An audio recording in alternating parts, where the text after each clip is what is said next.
Eu dizia, minha alegria de estar aqui na companhia de dois amigos. Como disse o professor Emerson, Vanice é uma referência para nós, uma referência especial para mim, por conseguir conectar não só a prática, mas o direito com a administração pública, com as finanças públicas, preocupações que nós sempre temos. Cumpre um papel importantíssimo como digital influencer, web influencer, não sei, mas, enfim, com seu GPS acadêmico, com orientações não só para os acadêmicos, mas mesmo para nós, professores, trazendo reflexões que são interessantíssimas. Eu amo muito o Rio de Janeiro, minha família paterna é aqui do Rio de Janeiro, eu tenho assim, convivência com o Rio praticamente desde que eu nasci, né? Eu sou daqueles que têm escola de samba, Salgueiro, no caso, e por essa razão, mesmo assim, melhor dizendo, não tinha muitos laços acadêmicos e profissionais com o Rio, que começam a se estreitar mais agora. Vanice foi uma amizade que me foi trazida pelo professor Marco Juruena, amigo saudoso, querido, nós temos em comum, e Juruena dizia uma coisa interessante: eu sou do Ministério Público junto ao Tribunal de Contas dos municípios de Goiás. E o Juruena, com aquele sua simpatia, aquele perfil peculiar, ele dizia, falou, Fabrício, você vai falar em algum lugar, você já tem que começar pedindo desculpa, porque você é das duas instituições que todo mundo detesta. Você é do Ministério Público e do Tribunal de Contas. Então, você já tem que chegar em algum lugar pedindo desculpa, né? Eu brincava com ele, eu podia estar matando, eu podia estar roubando, né? O que eu consegui foi o concurso, eu consegui passar, mas ainda assim eu estou tentando fazer algo útil. Mas o fato é, já iniciando propriamente a minha abordagem, que, em razão dessa atuação profissional e da convivência acadêmica, por exemplo, com professores, como o professor Emerson, como a professora Vanice, eu muitas vezes fico em um certo inconformismo, mesmo conflito, e que dá um relativo desânimo, como o professor Emerson falou. Eu tenho um colega que chega na minha sala sempre, hoje procurador-geral, Vanice, ele fala assim, Fabrício, às vezes me dá um desânimo. Eu falo para ele, ótimo, meu estado geral é de desânimo, às vezes me dá ânimo. Eu falei, você está ótimo, está excelente. Então, com relação a esses assuntos, ao ver a prática, ao ter que entrar em relativas discussões com pontos de vista extremados, eu tenho ficado com certo, achado isso tudo muito enfadonho, me dado uma certa preguiça. E por essa razão eu tenho tentado fazer algumas outras leituras para me ajudar a pensar em assuntos como esse. Vejam que razão e consequência, como disse o professor Emerson, podem ser colocados como antagonistas, como muitas vezes são, mas são questões, termos, expressões, significados, enfim, que nos dão um relativo conforto, né? Você falou, a sua questão vai ser decidida com razão, pensando nas consequências. Dá um relativo conforto, uma tranquilidade. E um dos livros que eu li recente sobre isso, esse do Daniel Kahneman, Rápido e Devagar, Daniel Kahneman ganhou o Nobel de Economia em razão da aplicação de princípios, né, da psicologia comportamental à economia comportamental. E esse livro analisa basicamente as formas de pensar, o processo de construção do pensamento, e é claro, a minha ideia é trazer um pouco disso para a decisão pública. E a referência rápido e devagar é justamente porque ele identifica nesses nossos processos mentais dois grandes sistemas, né, chamado de sistema 1 e sistema 2.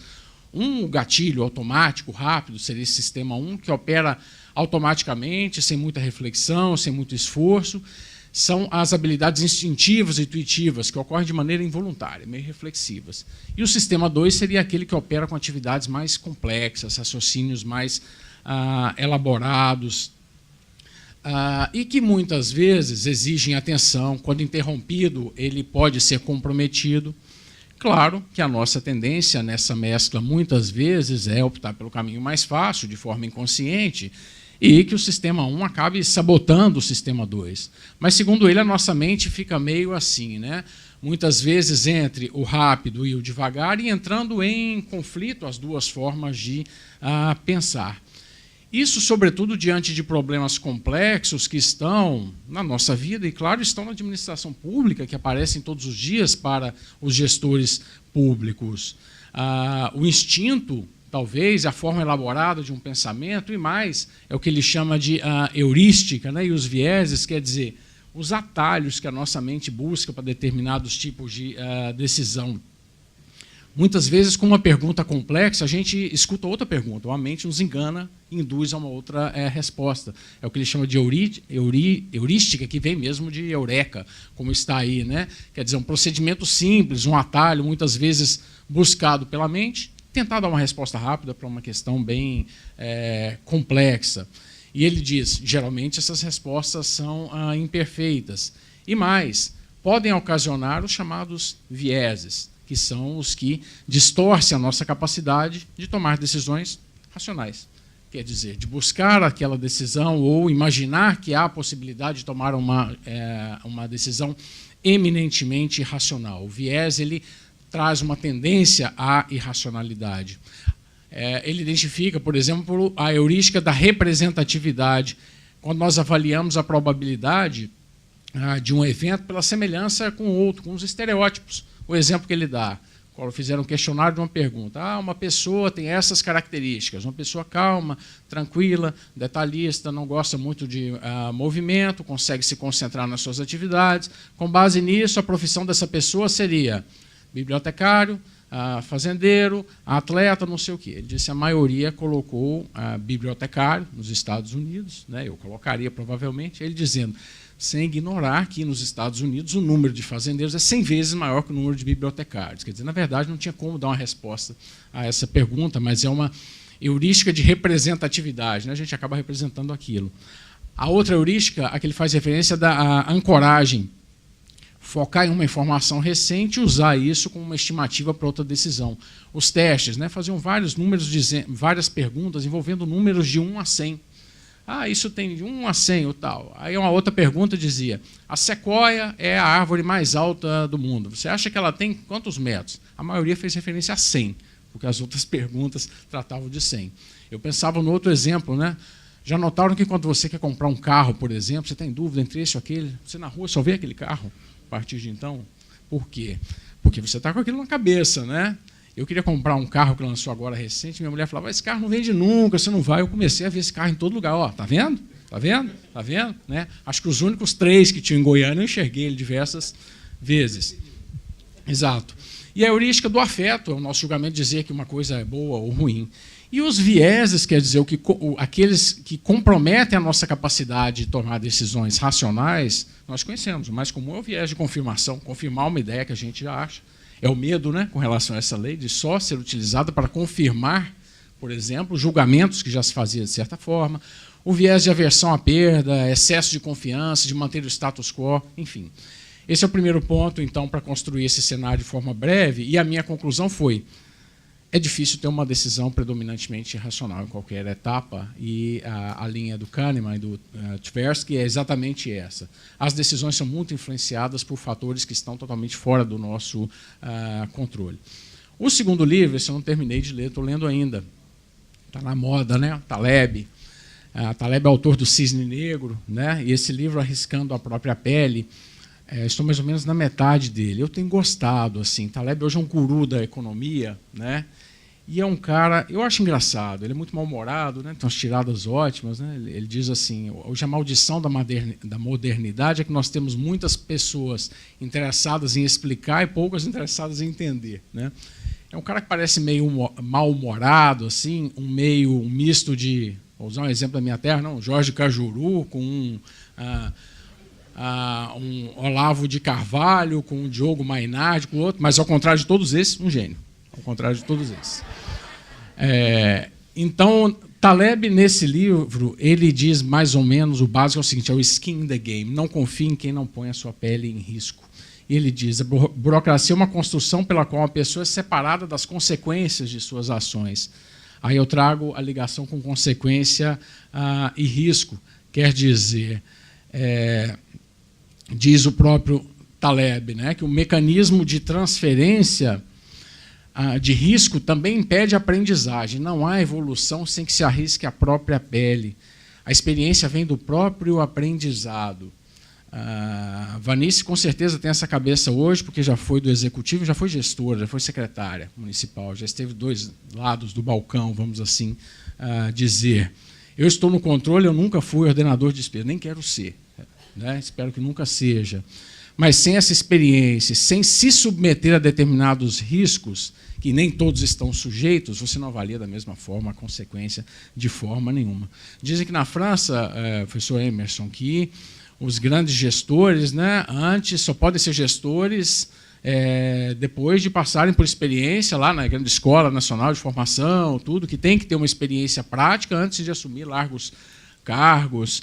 Lá no Tribunal de Contas dos Municípios, em que eu atuo, o presidente atual, um excelente presidente, um ex-prefeito, quando ele assumiu, ele fez o seguinte: a primeira coisa que os auditores novos, concursados, no estágio probatório fizeram foi passar uma semana numa prefeitura pequena lá de Goiás, para ver como é a vida, como ela é, como é que as coisas funcionam. Falou, você vai ver o que a gente passa, para depois você, no seu parecer, exigir certas coisas. Eu achei o máximo, né? Falou, você vai ver.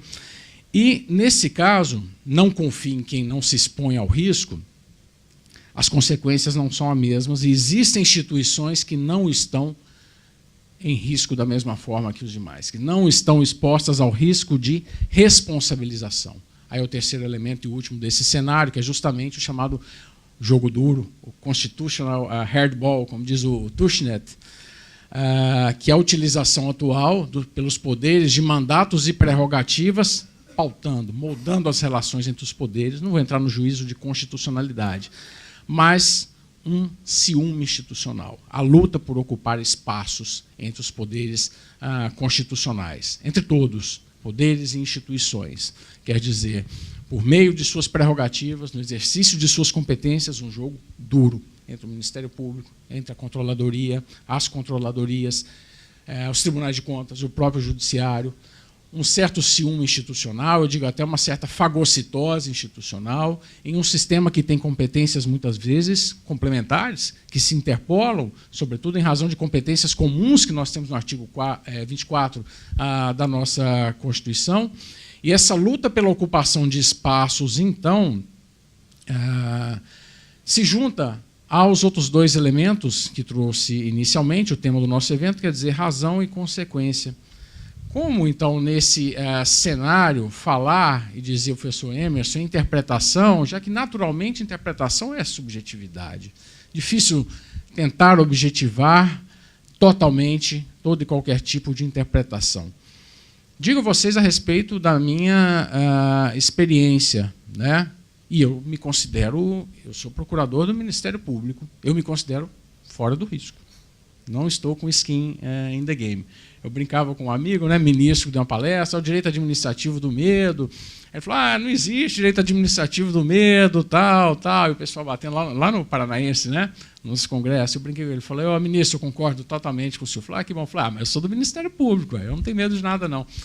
Mas, na verdade, na minha interpretação, eu anotava aqui hoje, lembrei de alguns casos interessantes para já entrar propriamente na interpretação pela própria Lindbergh, de alguns casos bem concretos. Primeiro, nós lidamos diretamente com um dos mantras, que é a responsabilidade do ordenador de despesa. O ordenador de despesa, nos filmes antigos, era o mordomo, né, o culpado de tudo. Então, se a Procuradoria aqui do município do Rio compra, por exemplo, vários computadores, alguém assinou lá que recebeu esses computadores. Eles não chegaram. Chega lá para o ordenador de despesa, a despesa já liquidada, alguém recebeu. Então, o ato dele vinculado é pague. É um ato vinculado. A despesa foi liquidada, mas se deu alguma coisa errada, se o cara que tinha que receber 100 recebeu 50, o ordenador de despesa paga o pato. E responsabilidade solidária. Não se consideram essas diversas etapas da despesa pública. Essa é uma questão que eu lido diretamente, com a qual me conformo. Segunda, vi um caso recente de ação tomada de contas especial contra um ex-prefeito com relação a diárias que foram concedidas a servidores 13 anos depois. E nós estamos lá pedindo que ele comprove essas diárias que foram a Goiânia e tal. 13 anos depois, o cidadão vai ter cópia de diária, né? E eu digo, né, pensando fora, falo, gente, a diária é um ato administrativo, ele não tem presunção de veracidade, então eu tenho que provar também que ele não veio, né? Como é que eu vou exigir só dele 13 anos depois? Outro caso, a fixação dos subsídios, limites de salário dos agentes políticos, sobretudo prefeitos e vereadores. Em muitos casos, a fixação é feita de uma forma inconstitucional, contra o que está na Constituição Federal. Mas está lá na lei. E se está na lei, eu não posso presumir que todo mundo é bandido. Aí o prefeito está cumprindo a lei e está pagando. chega lá no tribunal, eu condeno ele porque ele está cumprindo a lei. Sendo que, por exemplo, o nosso tribunal tem legitimidade para a DI estadual. Como que eu digo que uma lei é inconstitucional? Eu não entro, não questiono essa própria lei e condeno quem está cumprindo a lei. Outro caso, no Ministério Público Federal, lá em Goiás, um tempo atrás, um procurador da República, muito conhecido nas redes sociais atuantes, mandou uma recomendação para todos os órgãos federais. E a recomendação era o seguinte, que ele, tanto de considerando os princípios, os mantas, considerando o princípio da isonomia, do concurso público, a moralidade, blá, blá, blá, blá, blá, recomendo que todos os órgãos federais façam concurso para estagiários. Concurso para estagiário. Obedecido, está dito, edital, quer dizer, as regras do concurso público. Minha esposa, na época, era chefe do IBAMA, né, me mostrou, falou, o que eu faço com isso? Eu falei, faz nada. Falou assim, está escrito aqui, ele recomenda, senão vem inquérito civil e vem ação civil pública. Né?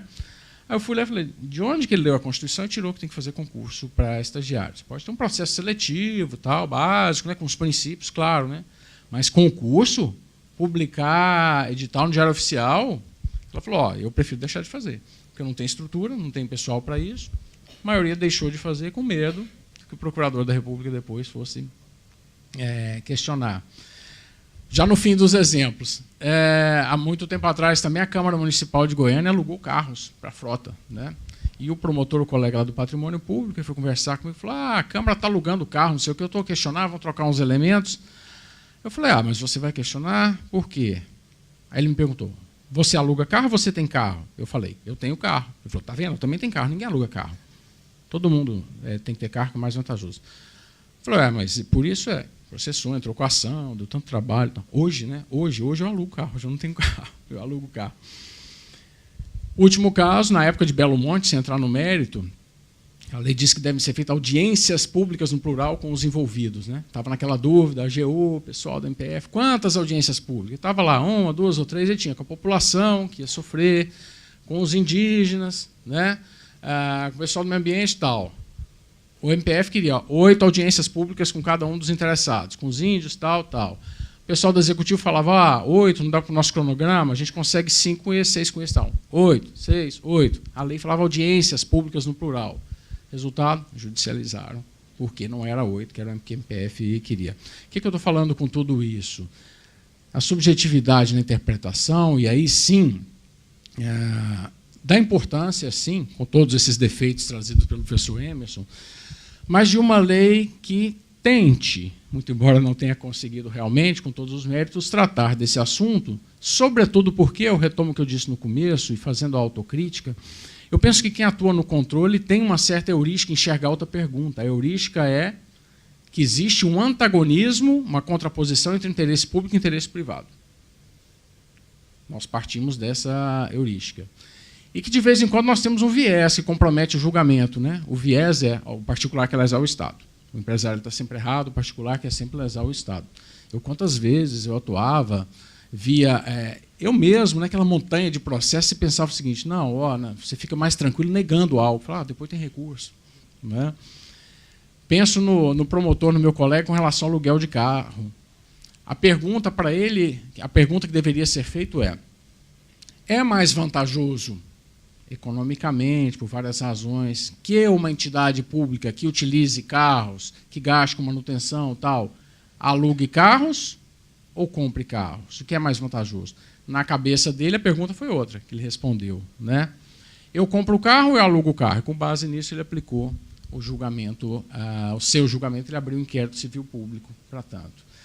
E no direito público, nós temos daí eu dizer a importância da tentativa de uma lei como essa, nós ainda temos, eu não sei se nós temos livros que tratam um capítulo sobre interpretação do direito administrativo, mas o clássico é justamente um dos primeiros, Eli Lopes Meirelles, e que trazia aí um desses excertos dizendo que a interpretação tem que considerar a desigualdade jurídica entre administração e administrada, a presunção de legitimidade, a necessidade de poderes discricionários, enfim, a supremacia do interesse público.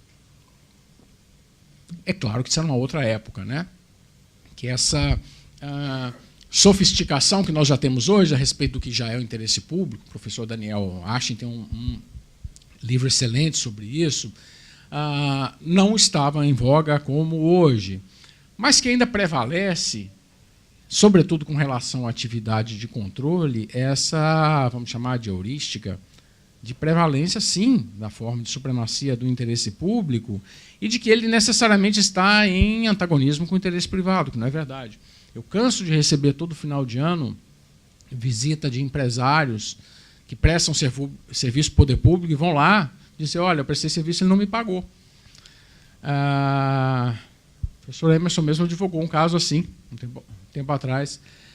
E no Tribunal de Contas a visão era, olha, isso é interesse patrimonial disponível, é interesse do particular, não é interesse público. Aí eu dizia, mas como não é interesse público? Tem que obedecer a ordem cronológica, ele pagou alguém, não pagou esse.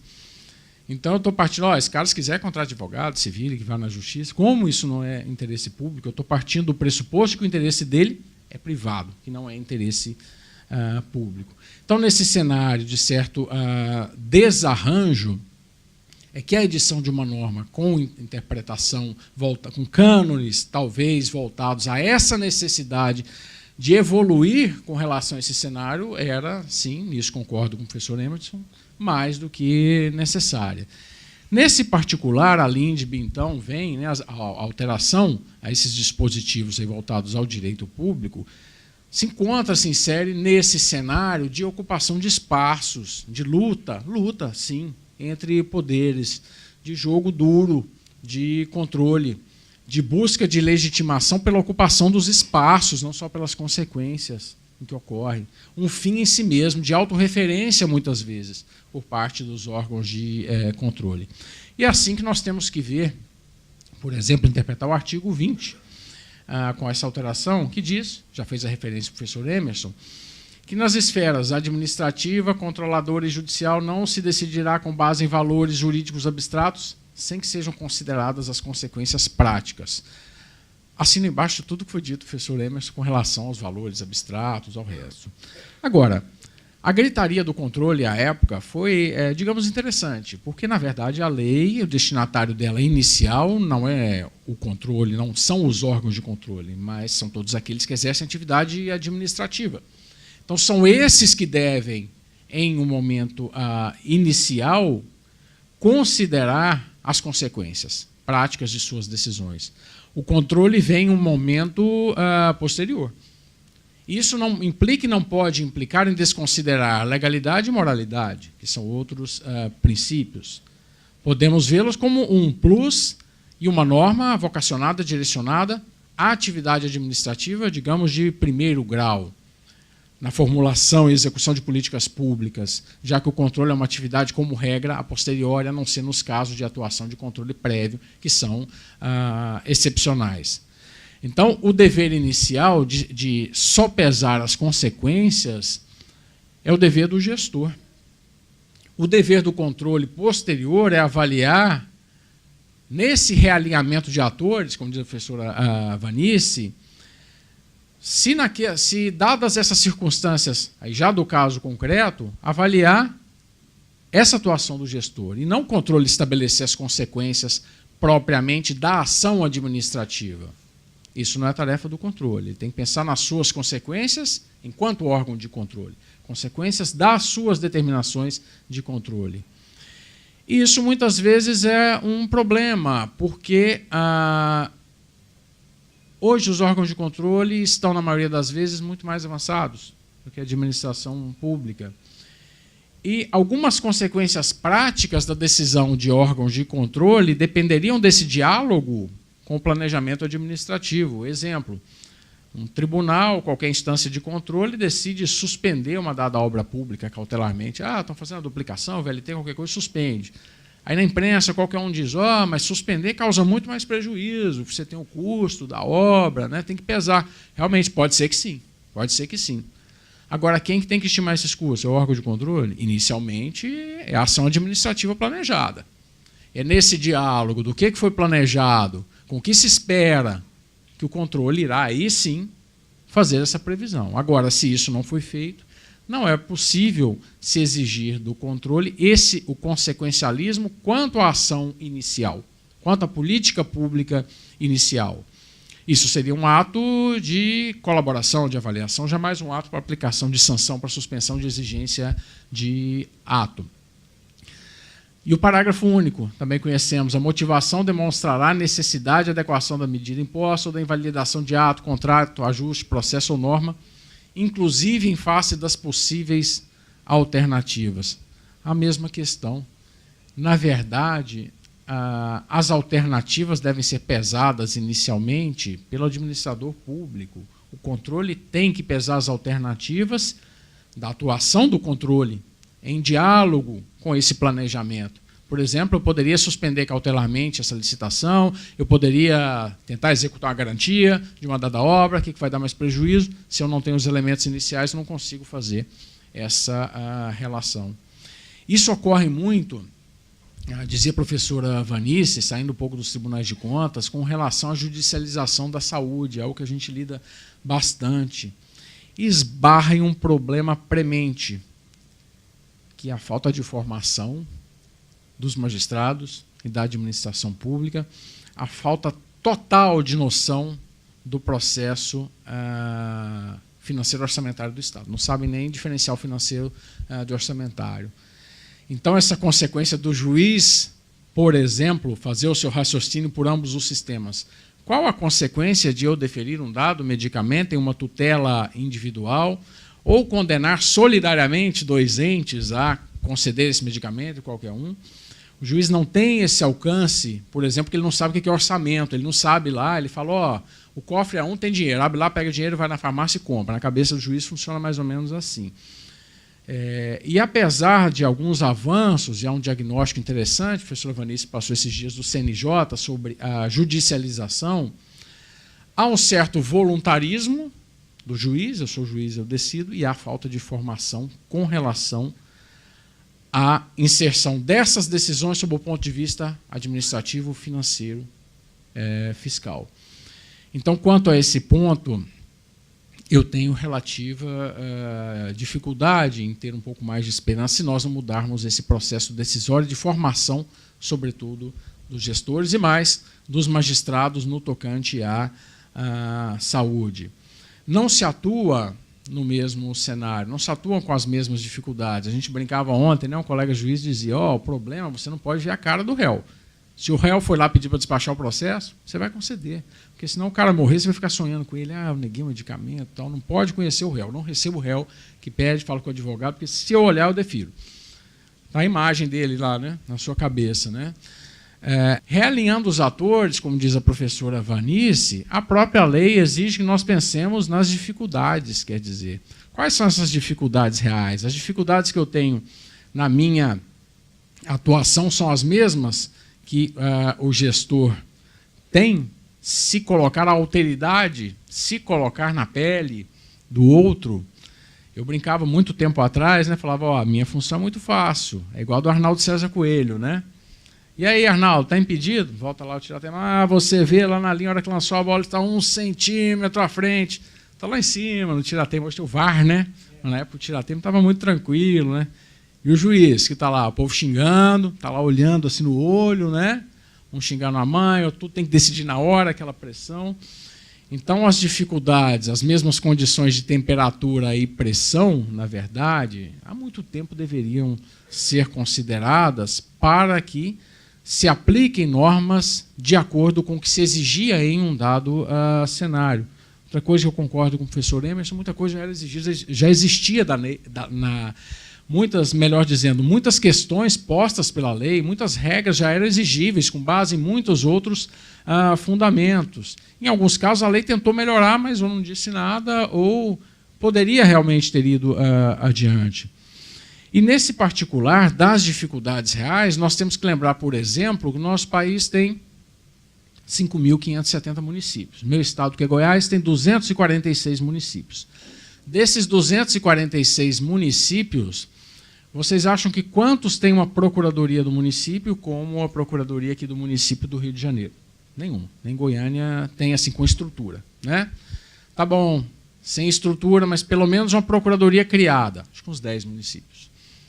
A maioria tem assessoria jurídica contratada, advogado contratado, sem licitação, e assim, na vida como ela é, né? É o advogado, como os tribunais têm permitido isso, quem dá assessoria jurídica na campanha lá, gratuita, depois é contratado, vira assessor jurídico do município, para uma atividade que eu entendo que é de Estado, que é permanente, que deve ser valorizada. Então, o controle interno é alguém de confiança, a procuradoria não existe, tem um advogado assessor jurídico de confiança. Então, as dificuldades são as mesmas, né? Claro que em casos como esse, eu digo para os prefeitos, né, que eu recebo, falo, olha, pense em instituir a controladoria, não pensa agora não, como você for prefeito, pense enquanto você for ex-prefeito, for precisar de um documento para vir aqui se defender de alguma coisa, pense.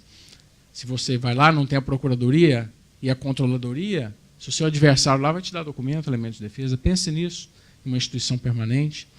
Para efeito de punição, de apuração de responsabilidade, já voltando propriamente para o artigo 28 da LINSB, como trazido pelo professor Emerson, pouco antes disso, nossa dificuldade maior não é saber as respostas e as perguntas. Como disse nesse trecho aí a minha colega do TCM São Paulo, a Hélida, na verdade nós não sabemos o que fazer porque não conhecemos os problemas, não elegemos os conflitos que serão enfrentados, nem somos capazes de precisar quais meios são faticamente necessários para tentar respondê-los. Nós não avaliamos adequadamente os gastos públicos em sua série histórica, nem mesmo monitoramos resultados e falhas das políticas públicas, de modo que quase sempre aceitamos como normal a trágica repetição dos erros ao longo dos anos e décadas. Esse artigo dela tem o título de Falta de Planejamento e a Metástase das Políticas Públicas. Não tendo planejamento, nós não temos como, na verdade, nós não sabemos sequer identificar um problema para buscar a resposta dele, a resposta mais adequada por meio das políticas públicas.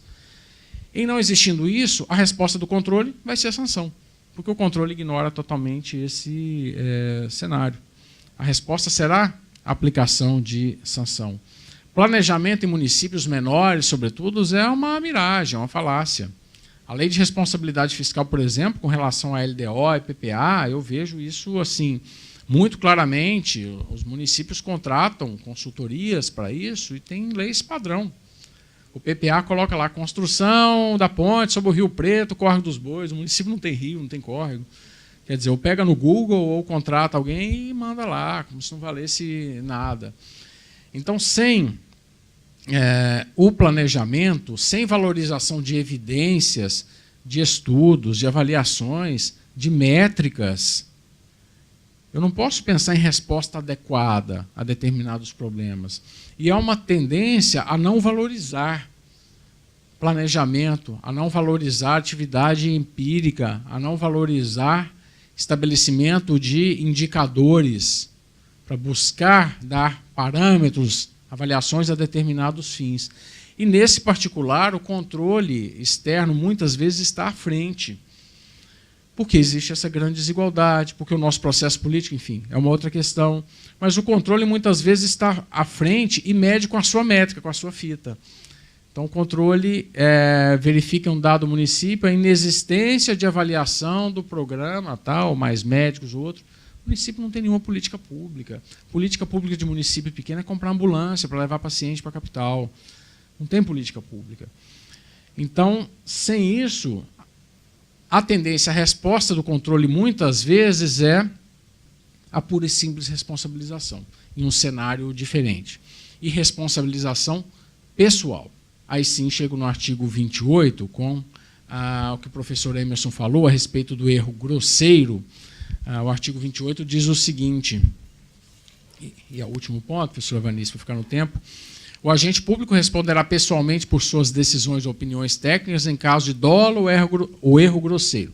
O TCU começou a se aproximar, né, tentar densificar isso, o que é erro grosseiro. O primeiro, acho que foi o primeiro desses julgados, trouxe esse entendimento de que seria a conduta do agente público se distancia daquela que seria esperada do administrador médio, avaliado no caso concreto. É o tal do mais piorou do que melhorou, né?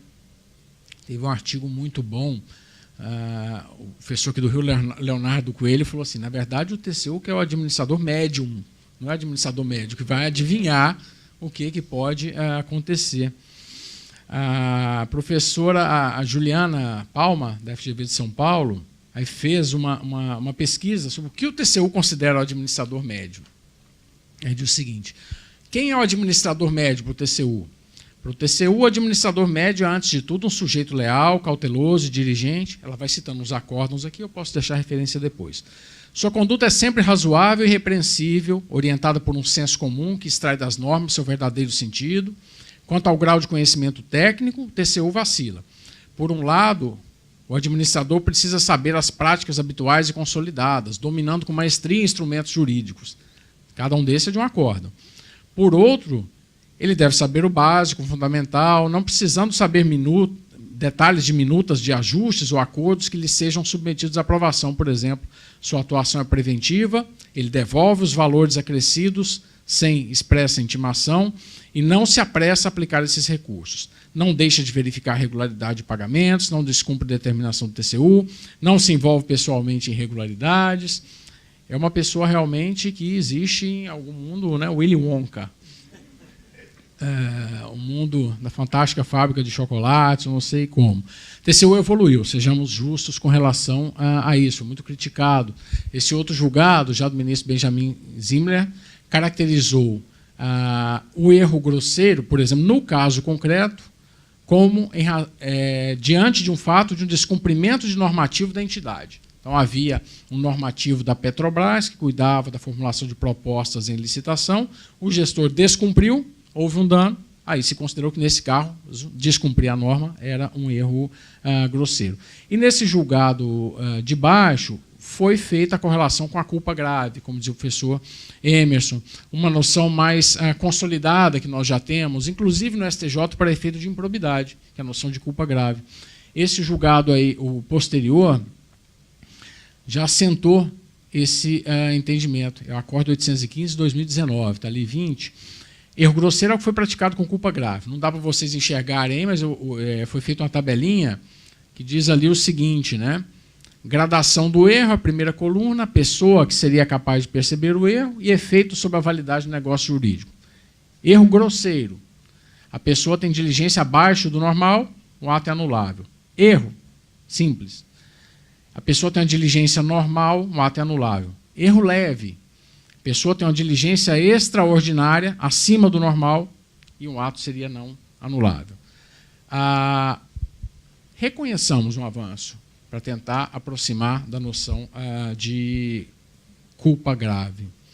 Mas o fato, e aí já chegando para o final, é que esse avanço, em grande parte, nisso também concordo com o professor Emerson, ele esbarra em diversas barreiras institucionais que nós temos. E diversas barreiras institucionais voltadas, sobretudo, a essa, digamos, essa interpolação dos órgãos de controle, ausência de diálogo, de respeito institucional e ausência da consideração dos diversos pontos de vista fundados na Constituição, deferência, né, professor Vanice, com relação às atividades do administrador público e também dos órgãos de controle.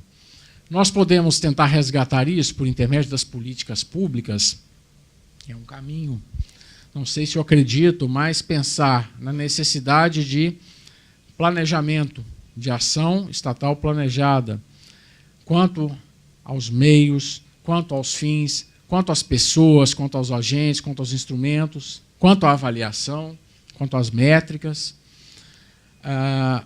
Em nível municipal, geralmente, salvo os grandes municípios, eu repito, nós não temos, não existe política pública de saúde, de educação, existe construção de escola, isso não é política pública. Existe comprar uma ambulância, levar o paciente, montar uma casa de apoio lá na capital, para os doentes ficarem, comprar ônibus para levar os estudantes para a universidade na capital, não tem política pública. Você pergunta para qualquer secretário municipal, qual que é a política pública aqui de saúde do município? Alguma ação preventiva, como que vai ser medida, se ela deu certo ou não. Não se tem praticamente nada. Então, enquanto não for resgatado esse fio condutor, também diz a professora Vanice, a professora Maria Paula Dallari, da política pública enquanto instrumento de atuação, na verdade, as possibilidades de avanço na primeira frente, no gestor, na atividade administrativa, As possibilidades são muito pequenas. O controle avança quanto a isso, mas não adianta o controle avançar e trabalhar com a lógica da sanção. A lei não trabalha com a lógica da sanção. A lei impõe o diálogo, impõe o respeito institucional, impõe a alteridade, quer dizer, o respeito aos diversos pontos de vista, impõe a autocontenção, o que não existe na prática, por parte do Ministério Público, dos tribunais de contas, das corregedorias. Minha mãe, professora da Universidade Federal, também sou, ela aposentada, recebeu recentemente lá uma notificação da própria universidade. De acordo com a auditoria da CGU, identificou que os aposentados, o cálculo da vantagem e tal foi indevida. Dito isso, será feito o desconto em 20 vezes da vantagem e tal, se tiver interesse em apresentar a defesa e tal. Ela mostrou, falei, vamos conhecer, né? Vamos buscar saber qual que é esse entendimento da CGU. Aí fui lá na própria universidade, na minha universidade, fizemos um requerimento, falou, o fundamento é essa decisão da CGU, então a gente quer acesso para ver. Peguei a decisão da CGU, é só uma tabela. Eu, que deveria entender, né, que lido com finanças públicas, não entendi nada. Aí tem lá uma tabela, a gratificação devia ser calculada assim, foi assado, tem que devolver. Falei, vamos fazer um requerimento, vamos pedir de novo agora o ato, os fundamentos decisórios da CGU. Estamos esperando. O procurador, o colega da universidade, falou, não adianta, não recorre aqui não. Aqui a gente tem que seguir o controle. Se não seguir o controle, vai ser só na justiça. Algum órgão descumpre recomendação de órgão de controle, seja interno, seja externo? Dificilmente. Dificilmente se descumpre a recomendação. O controle motiva as suas atividades. O controle deixa de ser autorreferente quando ele só faz referência aos próprios julgados, aos seus entendimentos, quando se utiliza desses diversos instrumentos, na verdade, para aplicar a mesma matriz de pensamento e de decisão que já era vista. Se isso não for feito, nós realmente não teremos saída, e aí sim nós teremos o chamado medo. Eu finalizo, por uma coincidência ontem, recebi um e-mail de um amigo, uma citação pequena de um livro do professor Drome, da Argentina, que ele chama, né, o Código do Fracasso da Administração Pública, Mandamentos do Código do Fracasso. Artigo 1º, não pode. Artigo 2º, no caso de dúvida, abstenha-se. Artigo 3º, se é urgente, espere. Artigo 4º, sempre é mais prudente não fazer coisa nenhuma. Eu digo, né, as 3 frases você precisa saber em qualquer língua quando for para o exterior, quando for para o exterior. Não fui eu, já estava assim quando eu cheguei, e onde é a embaixada. A relação com o controle é mais ou menos assim. Eu com minha esposa, que é advogada pública também, né, quando eu vou dar meus pitacos lá, o palpite, nas coisas jurídicas, licitação, eu falo, mas isso aqui é razoabilidade, proporcionalidade. Ela falou, razoabilidade, proporcionalidade é para o Ministério Público e Tribunal de Contas. Para mim, se eu colocar isso, eu vou tomar multa do TCU. Então, fica com essa conversa sua para lá, eu tenho que resolver esse problema. Se o controle continuar a ser autorreferente, se a luta for só por espaços e autolegitimação das próprias decisões, não adianta uma lei só com esses bons propósitos. A minha esperança, nisso eu difiro do professor Emerson, eu sou um pouco mais esperançoso, é que as instituições acordem com relação à necessidade agora de se legitimarem mediante a mudança dos seus processos decisórios, mediante a obediência a princípios que já estavam aí no próprio ordenamento, como da fundamentação, da motivação devido ao processo legal, ainda que reforçados dessa forma. Eu sou muito grato pela atenção de todos vocês, fico à disposição, Vanice, professor Emerson, e bom dia a todos. Muito obrigada, Fabrício. Eu não vou me conter, vou tomar 3 minutos para dar notícia de uma abordagem que eu acho que a lei pode nos sugerir também. Quer dizer, penso que um elemento muito complicado hoje em dia para o funcionamento do sistema democrático como um todo é que a racionalidade não é conhecida destes agentes todos. A administração age segundo uma racionalidade que não é conhecida, transparente, autoevidente.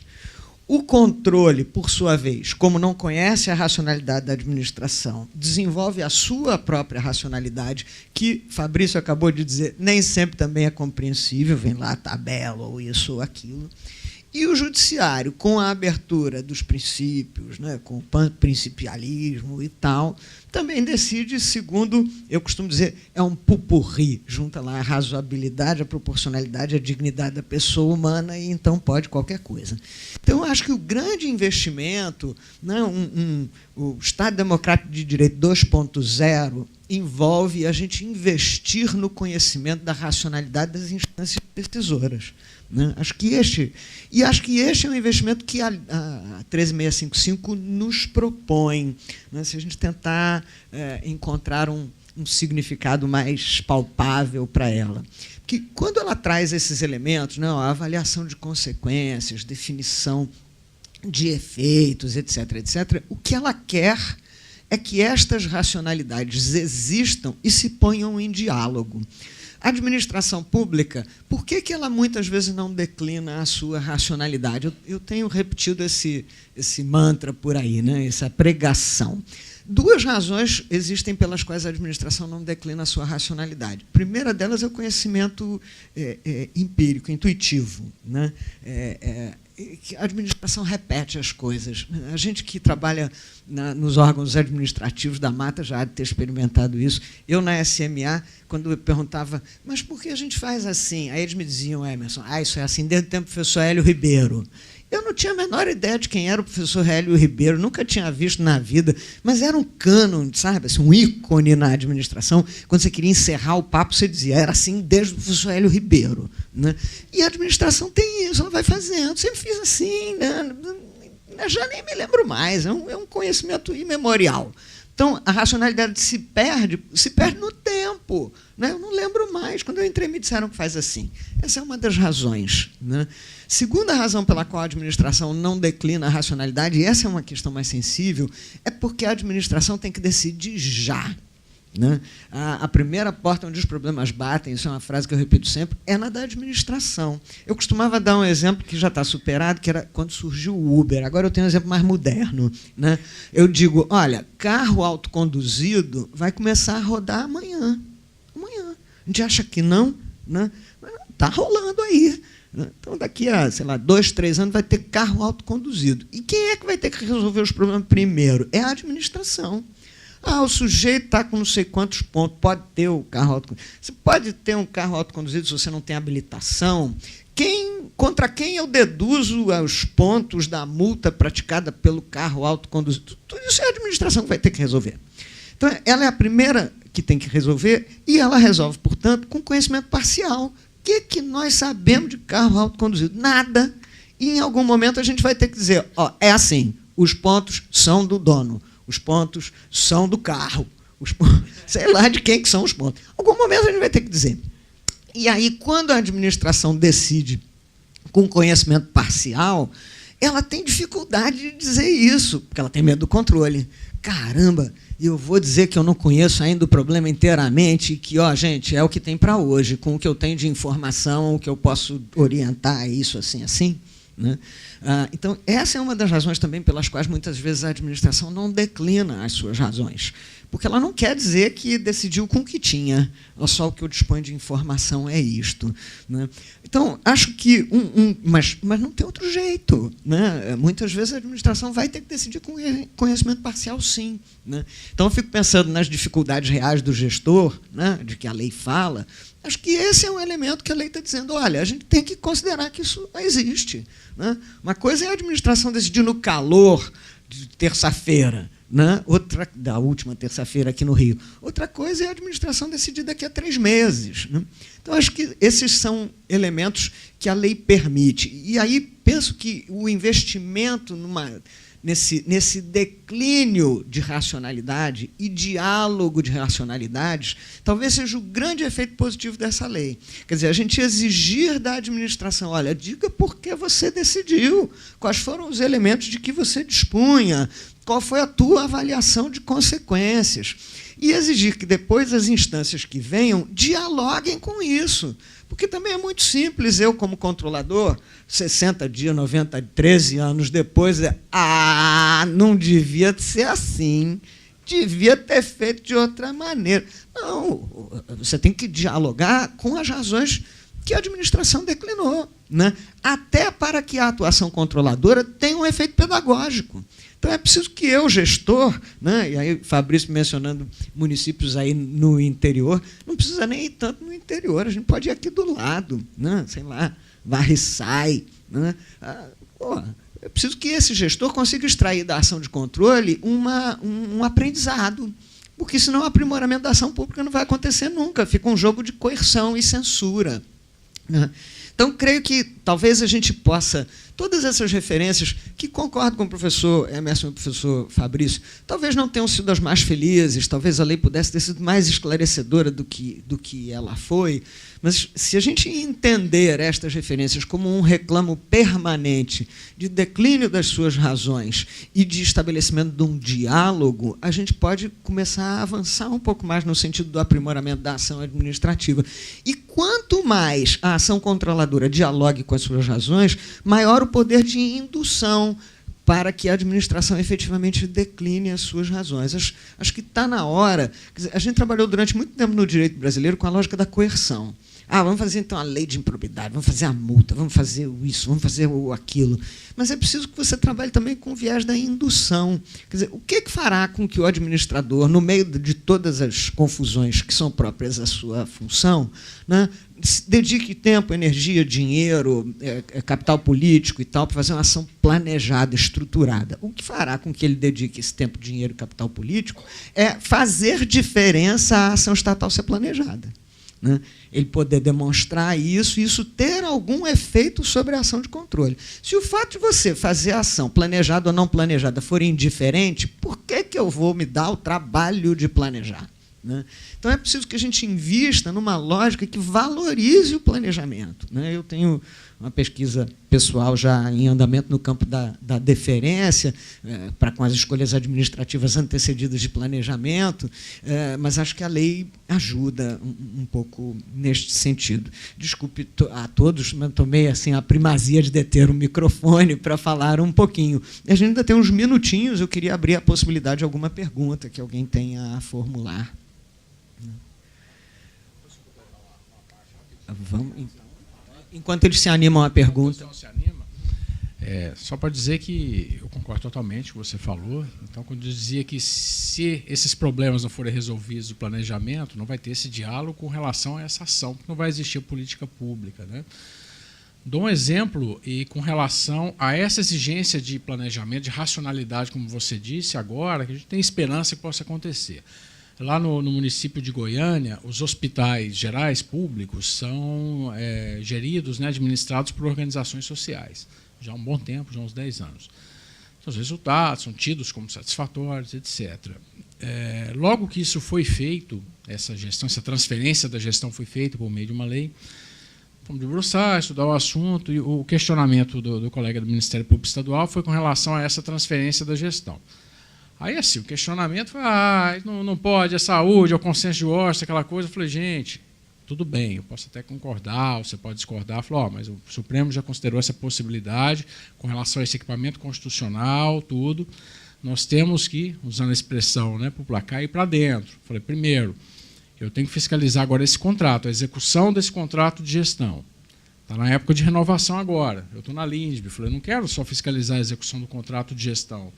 Eu quero saber o seguinte, dentre as várias alternativas, então, tudo bem, ele quer renovar com a organização social, beleza. Qual que é a alternativa? Retomar a gestão. Quais foram os resultados que você apresentou? Então, com relação a tudo, atendimento, a gasto com o pessoal, etc., a melhora dos índices, né, recuperação, tudo bem. Tem que ser pensado? Tem, obrigação do gestor. Quais são as alternativas? Várias. Contratos variados de terceirização poderia fazer? Poderia. Vários, em alguns casos, um pouco de gestão direta, gestão mista. Né? Poderia fazer algum tipo de consórcio? Poderia. Outro contrato de gestão com outra instituição? Poderia. Então, na verdade, não estou nem afirmando qual solução que é mais adequada ou não, mas o gestor tem que demonstrar e trazer essa racionalidade e não simplesmente que seja a decisão, vamos dizer, a política no seu pior aspecto. Porque o governador é favorável, ele entende que ele é o governo que decide, tudo bem, realmente é, mas tem uma racionalidade nessa decisão. Né? Não é simplesmente eu sou favorável às OS ou eu sou contra as organizações sociais. eu vou entrar no controle no momento posterior. É isso que tem que fazer ele. Eu tenho que exigir que ele faça isso, né? Então, concordo totalmente. A esperança é que, nesse realmente papel, se desperte para essa necessidade. Ok. Alguém se animou? Não? Queria fazer um spoiler alert, né, agradecer a vinda de todos, né, dizer que... temos uma... Diga, Elisa. Diga, Elisa. Eu queria saber o que se acha em relação ao judiciário. Qual seria o enfoque...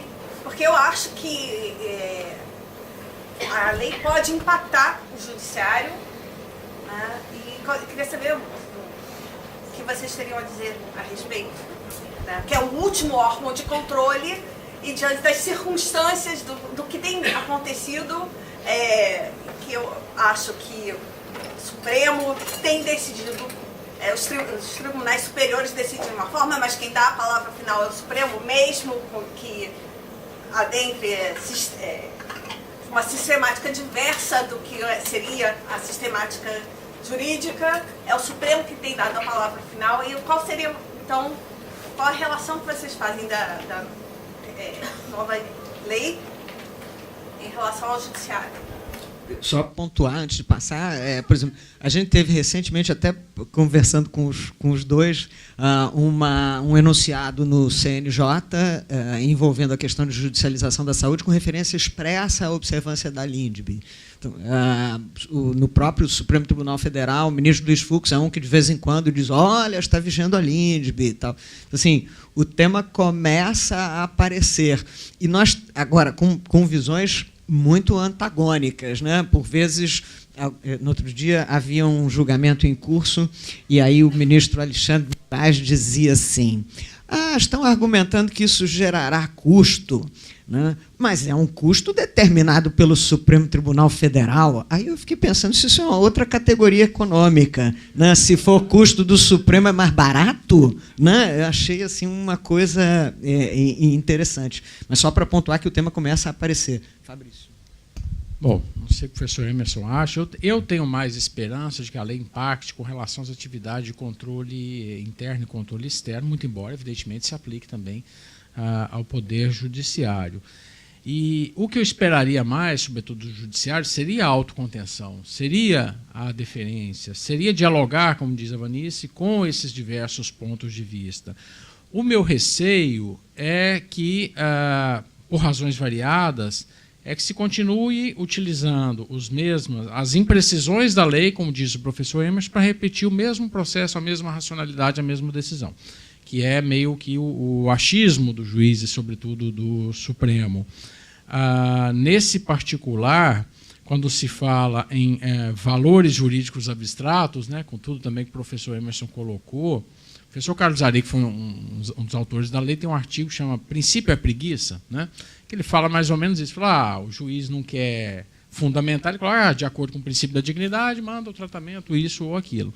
Então, enquanto, na verdade, a etapa inicial seria revigorar esse planejamento, essa racionalidade na administração, atividade planejada, como Vanice disse. O diálogo depois, inclusive do judiciário, com essa racionalidade inicial, com essa política pública estabelecida. E o juiz, isso foi diagnosticado naquele, eu não lembro se é diagnóstico CNJ, que chama, acho que é, né, da saúde, né, o retrato da judicialização do Brasil, fala da importância da formação dos juízes.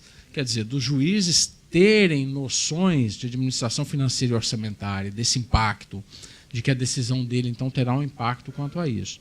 Caso contrário, quer dizer, eu acho que a lei, como diz a Vanice, dá as condições para que nós tenhamos essa racionalidade e esse movimento de autocontenção e de superar a lógica da sanção pela tentativa do consenso. A lei dá as condições, inclusive, para o Poder Judiciário. Se teremos, um outro capítulo, né? Emerson.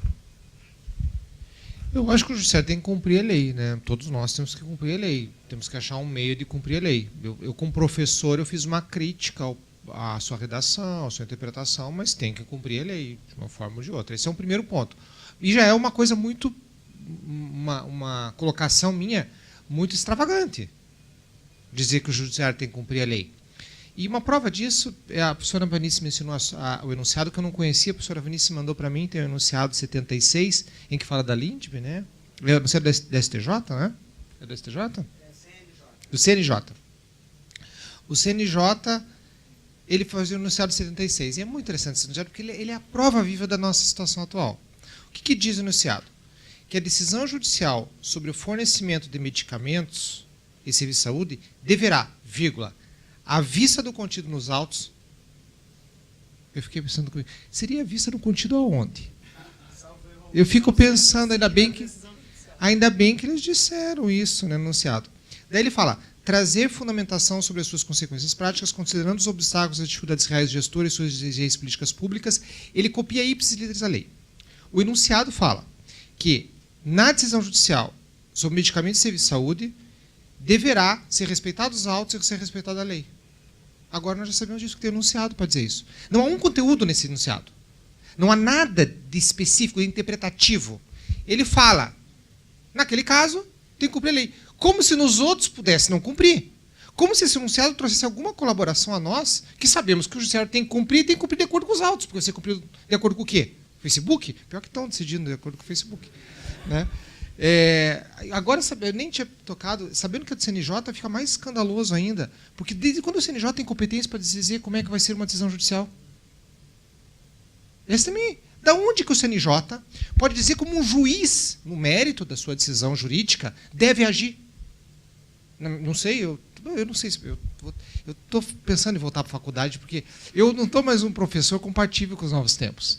Eu teria que voltar à faculdade, fazer a faculdade de novo, para ver assim como é que eu ia dar aula, para ver a situação. Então, veja bem, o enunciado vindo de um ente que, na minha ótica, não tem competência para dizer como é que um juiz deve decidir, mas, no final das contas, ele diz o que convemos. Nem precisava ter competência, porque, para dizer o óbvio, que tem que decidir conforme os olhos, tem que respeitar a lei. Não há nada no enunciado. Então, quando eu tenho um enunciado desse, eu fico pensando, bom, então, talvez em outras causas a gente pudesse discutir se a gente deve cumprir a lei ou não. Nessa de medicamento, ele tem que cumprir, porque já está enunciado. Sim, então, esse que é o problema, né? A minha posição é a seguinte, tem que cumprir a lei. Por pior que ela seja, ela é ruim e complicada, mas tem que cumprir a lei. Né? Nos seus termos, vai ter que interpretar quais são os termos, a partir da doutrina, tal, tem que fundamentar. A lei também reforça a argumentação, reforça os itens da argumentação. Na minha ótica não traz nada de novo, porque isso já estava em outras leis, mas há um reforço simbólico, né, na sua aplicação. E o ideal é que ela fosse aplicada igual para todos. Eu não consigo acreditar nisso, Fabrício. Não consigo acreditar que ela vai ser aplicada igual para todos. Nenhuma lei. Hoje em dia a gente tem uma quantidade de leis imensas, no tocante, principalmente o direito sancionatório, que estão sendo aplicadas ad hoc. As nossas leis de direito penal, processual penal, estão sendo aplicadas ad hoc. Eles soltam quem eles querem, deixam preso quem eles querem, a partir de critérios que não combinam entre si, que não tem coerência lógica. A LINDB podia ter trazido essa exigência de questão lógica. Claro que eu não entrei em outros aspectos aqui. O projeto era um pouco mais ambicioso. Então, em alguns pontos, era até melhor do que o resultado. Mas daí ele era tão ambicioso que ele trouxe algumas coisas assim que não podiam passar mesmo. Os órgãos de controle, em alguns dispositivos que estavam no projeto, tinham toda a razão, que não tinha menor absurdo. Tinha uma ação declaratória de legalidade lá, que era um escândalo, que não tinha menor cabimento, da minha ótica, né? Não tinha menor cabimento. Mas era uma parte da lei, né? Então, que realmente não tinha sentido. E isso foi tirado. O que passou, não vejo problema nenhum. Só eu não vejo como com ela, porque eu acho que minha maior crítica é oriunda da minha frustração. Porque quando a gente já sabia que essa lei estava sendo gestada, né? Então, eu imaginava que finalmente ia chegar a lei que eu estava esperando para poder a gente ter coerência, racionalidade, para poder pensar nas questões da vida concreta do gestor e não somente, né, numa perspectiva teórica daquele engenheiro de obra pronta. Né? Então, você está com o engenheiro de obra pronta, aí você vai dar a tua opinião. Claro, agora que está feito, você vê todos os efeitos. Tá aqui, mas, né, fazer sem ter nenhum defeito não é uma coisa fácil. Não é? Mas daí, quando eu vi o resultado, desanimei um pouco. Eu já está tocando aí o sinal, vou ter que parar. Muito obrigada. Como eu tinha referido, spoiler alert, né? Próximas atividades, uma delas já é sabida, que é o próximo Seminário de Federalismo Fiscal, mas em maio e junho, reforma da Previdência é o tema de um dos nossos encontros. Vamos fazer a análise da proposta nos termos em que ela esteja posta já, e a deferência para com as escolhas administrativas antecedidas de planejamento também na agenda. Eu queria dizer a vocês que vocês têm a possibilidade de propor um tema para que o Centro de Estudos organize uma atividade. A ideia é que isso aqui seja o espaço do direito carioca, o espaço onde a gente possa discutir as matérias que estão nos ocupando as mentes, os corações e os processos no dia a dia.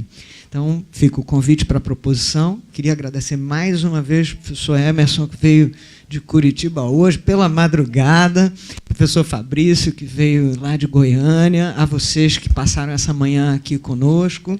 Né? O Fabrício quer fazer um convite também, já que eu fiz o spoiler, ele quer fazer o dele. Tanto o presidente do IBDA como o vice esqueceram de convidá-los. Congresso Brasileiro de Direito Administrativo, que vai ser realizado em Campo Grande entre os dias 16 e 18 de outubro. Participaremos nós, professora Vanice.